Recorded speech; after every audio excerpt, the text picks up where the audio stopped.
You're watching the KOAM Morning News on Fox 14. Right now at 7, multiple agencies respond to a horse trailer crash in Joplin.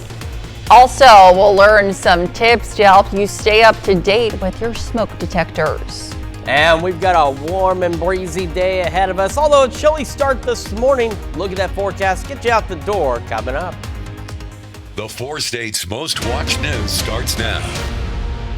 Well, good morning and welcome to the KOAM Morning News on Fox 14. I'm Elise Snowy. And I'm Chris Warner. It's just after 7 a.m. now on this Monday, March the 10th. It's Mario Day. Yes, it certainly is. We're talking about Mario all morning long. We're talking classic Mario. We're talking new Mario. We're talking all Mario because it's Mario Day. Yeah. And so fun. Make sure you celebrate a little bit as well. And of course, hopefully you sprang forward yesterday. Yes, and while you're at it, make sure you check your smoke detectors as well. The local fire departments also want to remind you to change carbon monoxide and smoke alarms. KOAM's Lonnie Walton has more. The time changes.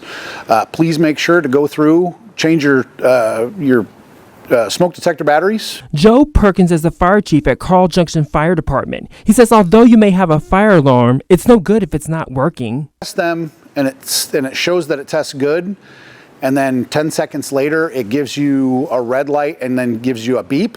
That means that it's not the battery, it's actually the sensor. And Tyler Haley from Reddings Mill Fire District says that's not the only thing that needs to be checked. Carbon monoxide alarms need checking also. The idea to change out those batteries along with your smoke alarms and give that carbon monoxide detector a little test. This equipment is very important. Fire official says you need to check the equipment properly. Just push the little button and it'll beep and go off. Not all of them test like that. Some have indicator lights and some have numerical numbers on them also. And Fire Chief Perkins says sometimes it's not the batteries, it's the sensor, but he says there's recommendations. On the package, it usually gives you a recommendation of how long the smoke detector is good for.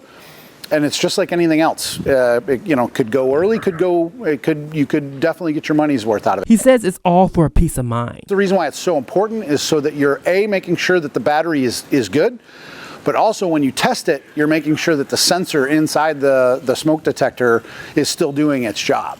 Reporting in Carl Junction, I'm Lonnie Walton, KOAM News. It's certainly important to make sure that those are working. And of course, when you do the time change, it's the key point, but it's nothing wrong with checking it periodically either. Just make sure, and hold fire drills with your family as well. Yeah. They do it at school. It's just as important that your kids know how to get out of the house in the event of an emergency. Absolutely. And today, a great day to be out of the house because it's going to be warm, it's going to be windy, it's going to be sunny, it's going to be just awesome outside. Let's take a quick look outside. How many more times could I say outside? Look, I'm getting old now. I'm getting older today officially, and so I'm just going to say outside about 50 times, and then I'll probably fall asleep and take a nap, which also sounds like a good idea as well. But look at that, downtown Pittsburgh looking great so far as we start to get some sunlight out there. MoDOT camera 32nd and range line also looking fantastic. Folks getting their day underway.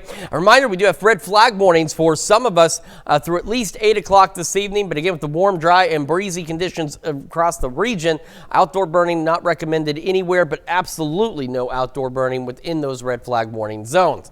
On to the future track, there is nothing to show you other than the wind arrows pick up a little bit because the winds will be a little gustier as we go through the morning and into the afternoon. Temperatures, the further west you are, the warmer it will be, but otherwise just an absolutely gorgeous day for us as we head through our Monday. Quick check of those temperatures, 39 in Joplin, 36 in Pittsburgh. So again, it is a bit on the cold side, but it's seasonably cold.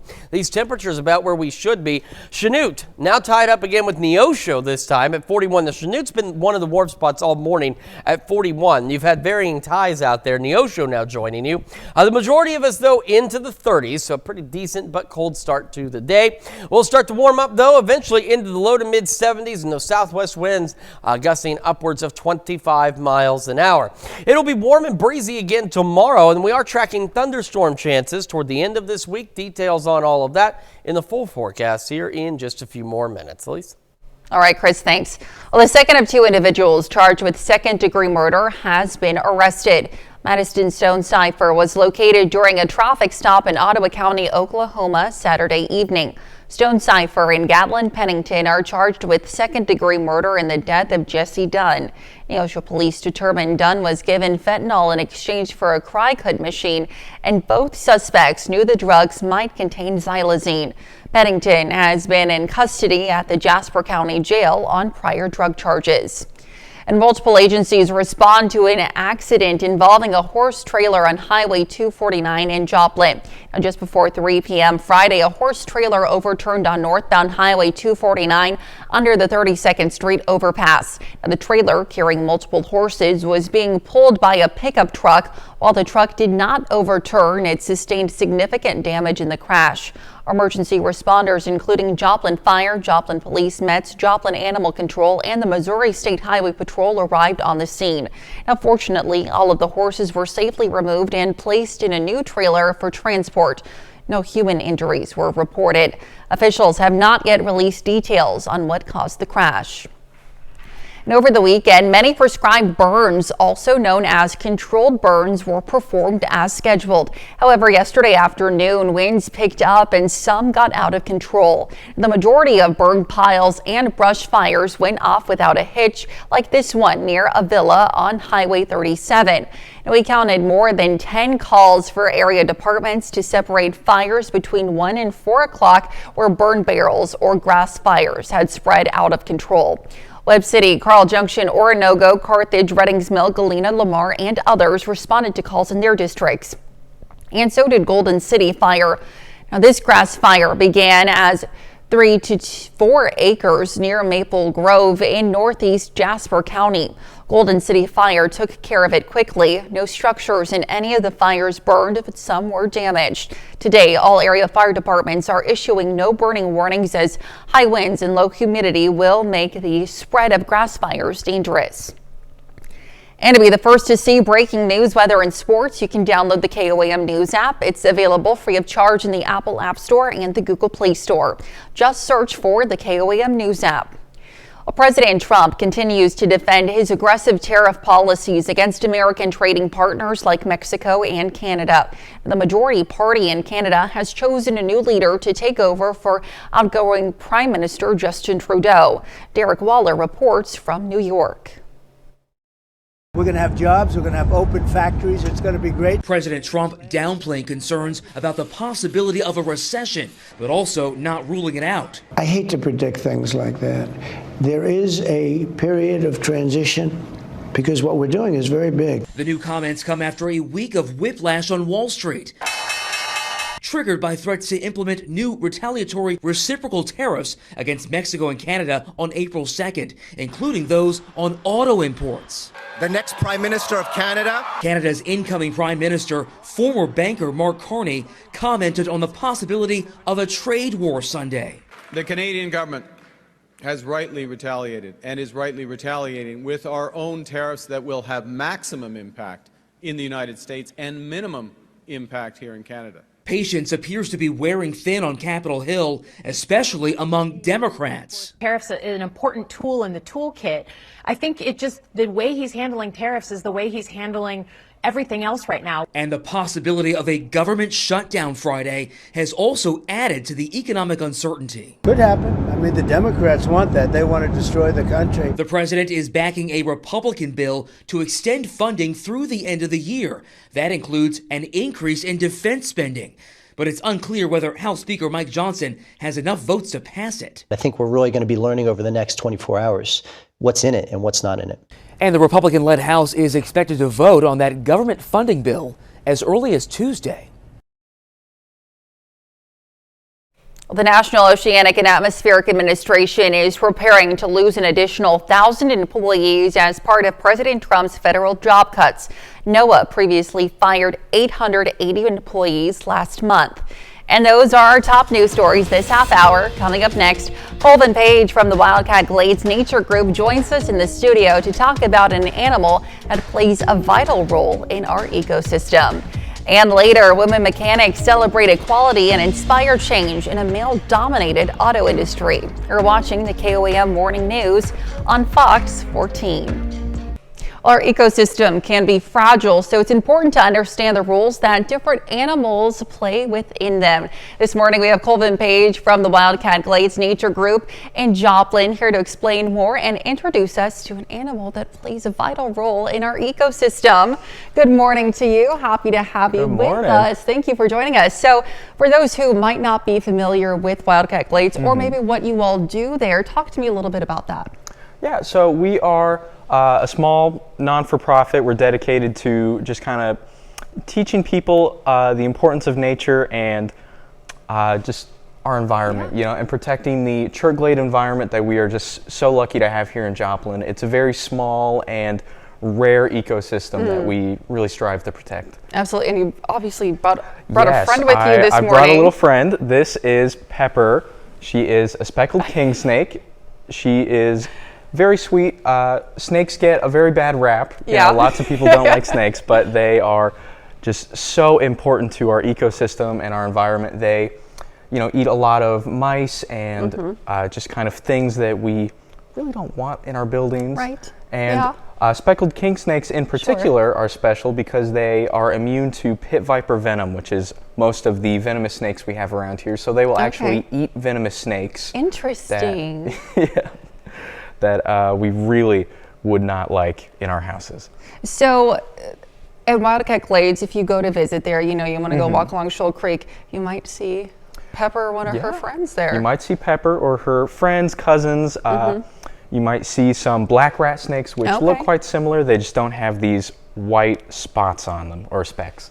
Absolutely. And if people want to learn more about Pepper, or they want to come and see, you know, who else inhabits Wildcat Glades, where can they do so? And talk to me a little bit more about that. Yeah, they can come to our, or the Missouri Department of Conservation's Shoal Creek Conservation Education Center. They have lots of animals out there for display. We have our own nature cottage where we have Pepper and her friends out for people to see. So we have snakes, lizards, turtles, a Texas brown tarantula, scorpion, a spotted salamander, and a few others.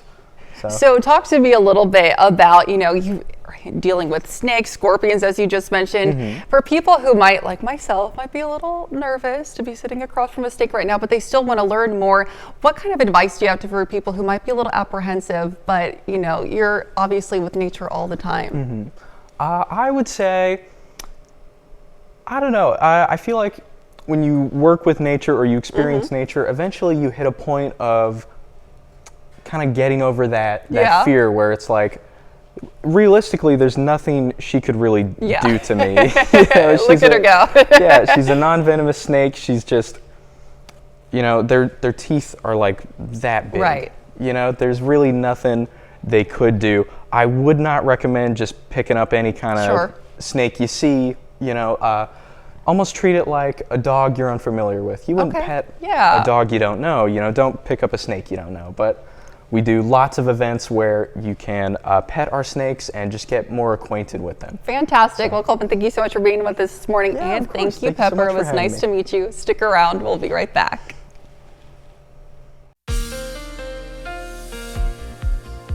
Welcome back to the KOAM Morning News just after 7:18 now on this Monday morning. A quick reminder on the red flag mornings that we have that run through at least 8 this evening. So within the red flag mornings, absolutely no birding. But outside of that, even if you're not under advisories, it's going to still be warm. It's going to be dry. It's going to be breezy. So burning not recommended anywhere in the 4 states, but especially not within those red flag warning zones.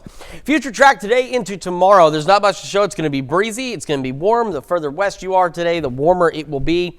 We'll have winds out of the southwest. They'll be gusty. They'll shift briefly overnight out of the south. And then as we head into Tuesday, they'll turn back out of the southwest. And the further southwest you are tomorrow, the warmer you're going to be. Take a look. Veneta, Bartlesville, for example, could be about in the low 80s as we head into tomorrow. Now we have thunderstorm chances Friday, which we're going to talk about here in a moment.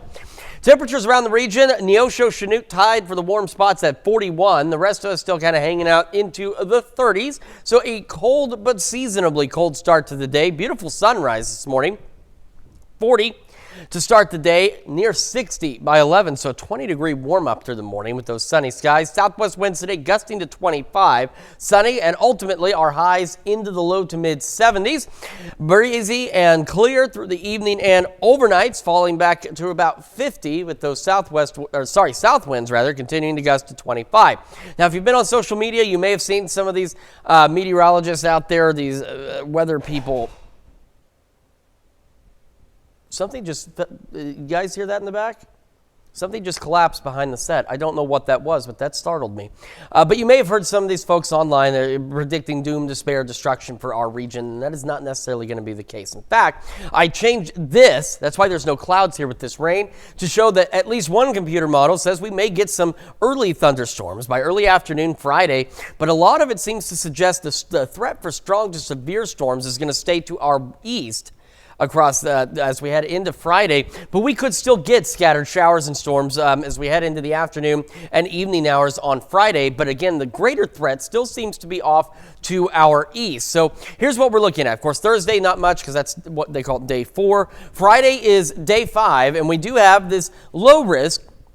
It does get into the eastern portions of our area, and the higher risk, this was added this morning out to our east. Now, this changed this morning, but the only thing that changed was the addition of a higher risk further east of us. This did not move. It did not move further west, nor did it move further east, but it is still an area that is being highlighted, and we'll have to monitor it closely. But we are looking at thunderstorms Friday, just not quite the level of doom, despair, and destruction that some of these folks on social media seem to be sharing. As for here and there, at least between here and there, mid-70s, low mid-70s, all the way through at least Friday. Then we'll get that system. Storms are going to happen. I think the severe threat at this point, we still want to keep a close eye on. We'll see exactly how this pans out, but more data seems to suggest it's going to be further east. That system, though, will cool us back down into the 50s and 60s this weekend, back to the 70s next week. That's Check Your Forecast. We're back with more right after this. Well, millions marked International Women's Day over the weekend to celebrate the achievement of women worldwide. A repair shop filled with all-female mechanics is driving equality across the pond. The women say they're hoping to inspire others by giving the male-dominated auto industry a tune-up. Tina Kraus has the story. At this female-powered repair shop in the British capital, hello, Spanners with Manners. Tools turn quickly. Here we've just done an oil service. And so do some heads. Do people ever confuse you with someone else and think you're not the mechanic? They haven't been here before, definitely. But you get, hello mate, you all right mate? And you come out and they're like, oh, I'm sorry, I'm ever so sorry. Who are you? Yeah, what are you doing in there? Mechanic Laura Kennedy founded Spanners with Manners, London's first all-female garage. How you doing, you all right? To give customers a warmer and more welcoming environment. I feel more comfortable coming to a female garage because basically I don't think I'm going to be lied to or intimidated knowing that I don't know what I'm talking about. You weren't always a mechanic. No, I used to be a hostess. I'm in a dress, I'm in heels, big hair. Natasha Raoul says shifting gears has empowered her and her 11-year-old son, who proudly tells his friends, my mom's a mechanic. I think that's when I felt really like, wow. Oh my God, like to him, I've changed the perspective. Women can do anything, so why not mechanics? I'm just changing the air filter. It's a sisterhood of sorts, built on trust. You know, everyone works hard for their money, and it's not about ripping people off. You know, if you're just honest with people, they'll come back year after year after year. 7 years in, new customers keep coming, showing integrity may be the ultimate fuel for success. Now, if you're wondering what a spanner is, that's the word they use in Britain for a wrench. They use a lot of different words really for different things. Some of them are really fun. They can be. Some of them are, you could not say them safely in America, but still interesting. And I think, that aside, forget how the words and how they speak. That's a very, very unique thing. We were just discussing, there's that generation, there's our era where there's not a gender prejudice or anything like that. Sure. Like, for me, they're doing what they want to do. I trust them. They're qualified. They know what they're doing. What's the problem here? Absolutely. And coming up, disc golf players put their skills to the test to raise money for the community green farm in Pittsburgh. And today, warm and breezy. We do have some red flag warnings. We'll talk about all that with you when we come back. State's most watched news starts now. Welcome back to the KOAM Morning News on Fox 14. It's currently 7:29. I'm Elise Snowy. Well, runners hit the pavement in Carthage for a good cause. The Clover Run 12K and 5K kicked off Saturday morning at the Route 66 Drive-In Theater with proceeds benefiting Crosslines Ministries and 4-H. Now, the 12K loop took runners through scenic country roads, over the I-49 bridge, and onto the Ruby Jack Trail, making it the only USA TF certified 12K course in Missouri. You know, going to the gym and things like that, coming out of COVID, tried to get back in shape, and then it just became something I enjoyed, and so just kind of stuck with it. I guess first the challenge was just to see if I could run a 5K or anything beyond, and then once you do that, you kind of, I guess, get motivated to keep going, and then it just becomes a part of you. I guess I can imagine not running now. Now, the 5K followed a shorter route on the Ruby Jack. Participants took home finisher medals with awards given for overall and age group winners. Well, the Missouri Southern Shootout returned for its 8th year, bringing more than 1,000 archers to Joplin. The annual competition, hosted in partnership with Joplin High School at the Leggett and Platt Athletic Center on the MSSU campus. Anyone can shoot archery. I've taught kids in wheelchairs. I've taught students that have emotional issues. I've taught kids that have learning issues. I have kids that are the top in the class. I have the kids that are the best athletes, and I've other kids that never do anything but really just play video games. This is the best equalizer sport out there. Now, students from 4th through 12th grade competed for top honors, with the highest scoring male and female archers each winning a $1,000 scholarship to Missouri Southern. And disc golfers teed off Saturday morning in Pittsburgh. The Ice Bowl fundraiser at Lincoln Park brought players together for a 21-hole round, all to support Community Green Farm. Now, half of each entry fee, along with 100% of donations and mulligan funds, went straight to the charity. Players also had a shot at the ace pot, with a portion going to the fundraiser if no one hit an ace. Just the interaction, the camaraderie, meeting new people, finding a large walk of life of people and being able to get along and have a good time.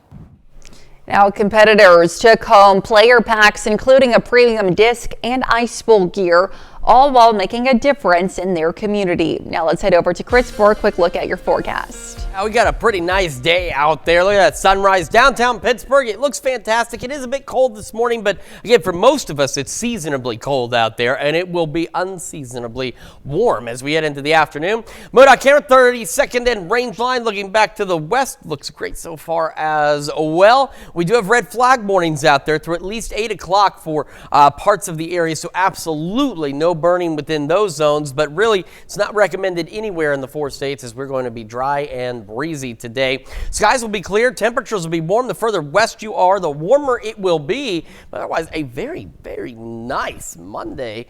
We've got a really nice week for the most part ahead of us as well, but today's going to be fantastic. We're sitting at 39 in Joplin, 34 in Pittsburgh, and across the region temperatures look like this. You got Yates Center and Chanute and Monette now back up in a 3-way tie for the warm spot at 41. Miami back to being the cold spot at 28, but the rest of us, for the most part, in the 30s, as we'll eventually look at highs into the low to mid 70s, and those southwest winds today gusting upwards of 25. We'll have another look at your forecast, talk about some rain chances heading into Friday here in just a few more minutes. Elise? All right, Chris, thanks. Well, 3 Kansas City Chiefs fans were mysteriously found dead outside a home in below freezing weather last January. Now, 2 men have been charged in the case. Whitney Wild has the details.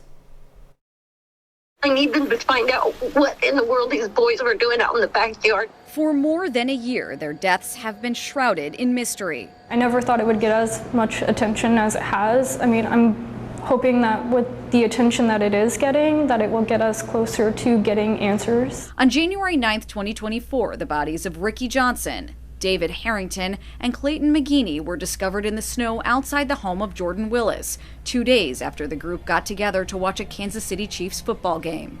Detectives then obtained consent to search the home. They found 2 plastic bags containing white powdery substances. Now, nearly 14 months later, prosecutors are charging Jordan Willis and another man, Ivory J. Carson, in connection with their deaths. Mr. Willis and Mr. Carson are both charged with a single count of delivery of a controlled substance and 3 counts of involuntary manslaughter for recklessly causing the deaths of Mr. McGeaney, Mr. Harrington, and Mr. Johnson. According to a probable cause affidavit, officials say the 3 men died of a combined fentanyl and cocaine toxicity. According to prosecutors, a witness told police he was at David Harrington's home with McGeaney, Johnson, and Willis the night of the football game, where he saw, quote, a large plate of cocaine allegedly supplied by Mr. Willis that everyone was using. The witness said the 3 friends were headed to Willis's house after the game, according to prosecutors. Another witness said he was with Willis, Harrington, McGeaney, and Johnson at Willis's home later on in the evening, where they drank alcohol, smoked marijuana, and used cocaine, according to prosecutors. Authorities also say they have text messages. The messages allegedly indicate that Mr. Carson supplied Mr. Harrington with cocaine. This case is a tragic reminder of the dangers of street drugs. But make no mistake, the people who supply those drugs can and will be held accountable when people overdose. Now, in a statement, Jordan Willis's attorney says Willis maintains he isn't responsible for purchasing or supplying the drugs that led to the deaths of his 3 friends. As for Ivory Carson, no attorney is listed yet in online court records. And that's a look at our top news stories coming up this half hour on the KOAM Morning News. The DOJ is investigating soaring egg prices for a possible solution to the growing problem. In Consumer Watch this morning, the skyrocketing price of eggs are now the subject of a Department of Justice probe. Strains on supply have been attributed to the national bird flu outbreak, but investigators aim to learn whether egg farmers are illegally sharing information about how they're pricing their products. Now, eggs currently cost double what they did a year ago. And President Trump says the U.S. is in talks with 4 groups interested in buying TikTok. The Chinese-owned social media platform is facing an April 5th deadline to strike a deal or be banned in the U.S. Trump postponed a TikTok ban on his first day in office and has said he would be open to extending it again if necessary.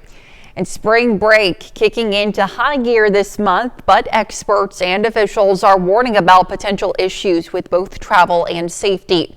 Brian Abel reports on what you need to know before you book that trip. Spring break travel expected to break records again. We are seeing that travelers are flocking to warmer destinations. AAA says 3 of the top 4 destinations in the U.S. are in Florida, including Fort Lauderdale and Miami. If you plan on hitting the beach there, local leaders have a message for you. Worst spring break Ever. In a PSA satirizing reality TV shows the city of Miami Beach, warning potential spring break revelers of restrictions and enforcement actions that may damper your plans. How you guys doing? What's going on? You're drinking in public, that's not allowed. The speaker, that's not allowed. Rule after rule after rule. Expensive parking, curfews, DUI checkpoints, and a heavy police presence are highlighted. It's part of a larger crackdown following the chaos of recent years, including stampedes and 2 deadly shootings in 2023. Further north, the Volusia County Sheriff doubling down on the message for high schoolers heading to popular county beaches like Daytona or New Smyrna. If they think we're playing here, we're not. We really don't want you here. I'm going to be honest with you. Nobody wants you here. There's also warnings for international travelers heading to popular destinations like Mexico. The State Department giving a level 3 travel advisory telling Americans to reconsider travel, with the U.S. Embassy in Mexico saying, because of crime, exercise caution in popular areas like Cancun, Playa del Carmen, and Tulum. In Washington, Brian Abel reporting. And those are our top consumer stories. Let's take a look at the market prices before the opening bell.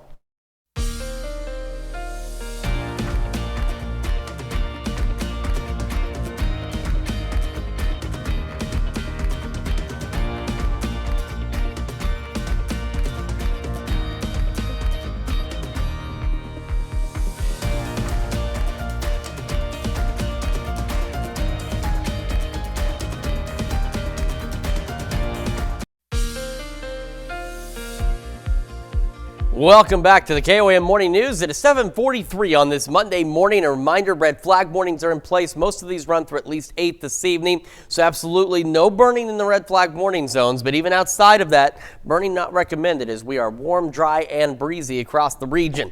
On the future track, we're only going to take you through today and tomorrow simply because there's just not much going on in the short term, but we are watching activity later this week. We'll just have the gusty winds, clear skies. Of course, the further west you are today, the warmer it will be. Winds will briefly shift out of the south overnight tonight. We'll have fairly mild overnight lows, especially compared to where we're starting the day today. As we head into Tuesday, of course, warmer to start means we'll be warmer by the afternoon hours, and some of us may even reach the low 80s, especially further south and west out there as we head into our Tuesday, but still breezy tomorrow as well.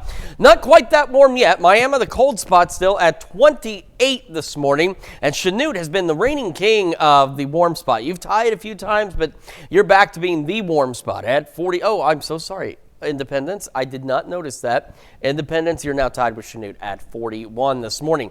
We're having a nearly 20-degree rise as the sun raises up into the sky. By the way, beautiful sunrise there. From about 40 to start to near 60 by 11 o'clock this morning. Sunny, breezy, winds increasing, southwest gusting to 25. And most of us highs today low to mid 70s and even some upper 70s here and there. Into the evening, clear skies, averaging about 50 tonight. South winds, though, still gusty, pushing about 25 miles an hour.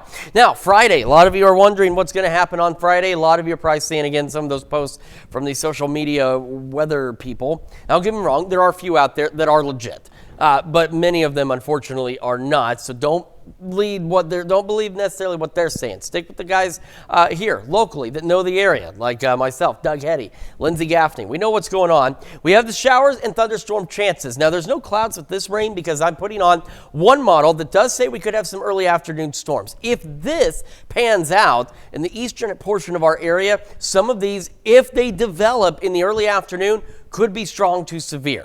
At this point, this is a low possibility, but it is a possibility. Otherwise, the greater severe threat's going to be off to our east as we head through Friday afternoon and evening. We'll get scattered showers and storms in our region, but the overall severe threat is expected to be much lower as we head through Friday afternoon and into the evening. So what does that look like? Well, we don't have anything Thursday, but by Friday, we do have this low risk in that same zone that we just saw with some of those storms possibly developing. But that's one computer's thinking. Another one completely disagrees, thinks we won't see any storms until it's much further to our east, which is why there's now a higher risk for severe weather off to our east. But we still have this zone. We'll still watch this very closely, see if it gets backed up further west or if it moves out of our area completely. So Friday, we do want to watch. We just don't need to panic about it just yet. I will be warm and windy again tomorrow. We'll hold on low mid 70s through at least Friday. This system, though, will bring us rain. It will bring us cooler weather, a little cooler into the weekend, into the 50s and 60s. And as we head into the next work week, we go right back into the 70s. Let's check your forecast. We're back with more after this. Well, a Rhode Island man who helped prevent a woman from taking her own life is taking it a step further. Brian Finn is now an advocate for suicide prevention. Alyssa Azera reports. It was January 7th of last year. Brian Finn was driving across the Mount Hope Bridge, headed to Bristol, when his fight-or-flight response kicked in. There was a car just kind of stopped at the first span, and, you know, I'm a technician. I thought maybe they broke down. I was pulling over to try to help them out. He saw a woman in distress. The woman just got out of her car and just went to the side to jump. Before he could even think, Finn yelled, "No, no, no." The only thing I really remember was, you know, running over and remembering, like, just don't knock her off. So kind of grab her from the side, and when I did, I kind of just looked down and saw the water. I was like, oh, that's a drop. He told another driver on the bridge to dial 911 and stood between the woman and the railing. She wanted it to be over, and, you know, I just told him, sorry, not today. Like, so. And he says he hugged her until officers arrived. Kind of fell to a knee, so I don't really remember. Once they took her from me and I knew she was safe, it was like just, you know, your gut's kind of up in your chest, so. In a dangerous position, Finn risked his life to save hers. Earlier this year, the Portsmouth Police Department presented Finn with a life-saving civilian award for his bravery. This happens to people every day, and sometimes all it takes is you walk by a stranger, just smile and say hi. You know, sometimes that's all it takes for someone to go, it's not that bad. Now, Finn is advocating for mental health awareness and says he would like to see some change on the bridge. Since then, I've really been behind like the suicide barriers to, I get they're expensive. I get it. But, they could definitely save lives of not only people who are unfortunately at that point, but also the people that are trying to, help them to get down. As a reminder, the 988 Suicide and Crisis Lifeline is available for those who need help. It's really an impressive story. He saw somebody that was in distress, and thankfully he stopped because not everybody necessarily would. And he didn't let it end there. Still going on, helping people. Great to see. So, indeed. And we've got we covered it a moment ago, but we're going to go over it one more time. Those thunderstorm chances for you as we head into Friday. So today, tomorrow, the next few days actually going to be pretty decent, just a bit breezy and warm. And then as we head into Friday, taking a look at the future track, we have a low pressure system off to our north and west, and that's going to start to bring us the opportunity for showers and storms. So some computer data says that any severe threat is going to stay well to our east. This one that I threw in here is at least showing the possibility of some thunderstorms developing in the eastern portion of our area. But you notice there's no clouds. I kind of split this. The clouds are coming from one piece of computer data. This rain's coming from another. Okay, that's why there's not clouds matching up. So I wanted to give you an idea. There is a difference. There's a wide difference still this far out as to what we're expecting as we head into Friday. Now, ultimately, we are expecting scattered showers and storms as we head into the late afternoon and evening hours, and those could be strong, but any severe threat looks to be earlier in the day. But in all honesty, a lot of data is suggesting the greater severe threat's going to stay to our east. As a matter of fact, of course, Thursday we're not expecting anything, but we go into Friday on this, and you can see where we have the possible. This far out, there's two colors. There's possible and probable, the higher risk. This higher risk was added this morning, and we're in the possible risk here. So something we'll keep an eye on over the next few days. We'll have another look at your forecast and the news you need to know right after this. And here's a check of today's top headlines, the news you need to know before you head out the door. Well, the second of two individuals charged with second-degree murder has been arrested. Madison Stonecipher was located during a traffic stop in Ottawa County, Oklahoma, Saturday evening. Stonecipher and Gatlin Pennington are charged with second-degree murder in the death of Jesse Dunn. Neosho police determined Dunn was given fentanyl in exchange for a cry-cut machine, and both suspects knew the drugs might contain xylazine. Now, Pennington has been in custody at the Jasper County Jail on prior drug charges. And just before 3 p.m. Friday, a horse trailer overturned on northbound Highway 249 under the 32nd Street overpass. The trailer, carrying multiple horses, was being pulled by a pickup truck. Now, while the truck did not overturn, it sustained significant damage in the crash. Now, fortunately, all of the horses were safely removed and placed in a new trailer for transport. No human injuries were reported. Officials have not yet released details on what caused the crash. And over the weekend, many controlled burns were performed as scheduled. However, Sunday afternoon, winds picked up and some got out of control. Now, more than 10 calls for area departments to separate fires were burned where burn barrels or grass fires had spread out of control. Now, no structures in any of the fires burned and some were damaged. Today, all area fire departments are issuing no burning warnings as high winds and low humidity will make the spread of grass fires dangerous. And a reminder, we do have some red flag warnings out there through the late evening, so really no burning across the area at all. It'll be a nice day to be out, just not doing any of that. Clear skies, a low to mid 70s, southwest winds gusting to 25. South winds tonight still gusting to 25, clear through the evening and overnight, and mild, back to about 50 out there. And then let's take a look down the road here.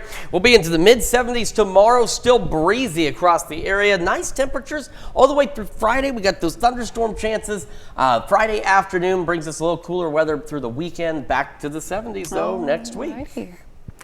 Well, Rome's Biopark has welcomed its newest member to its zoo.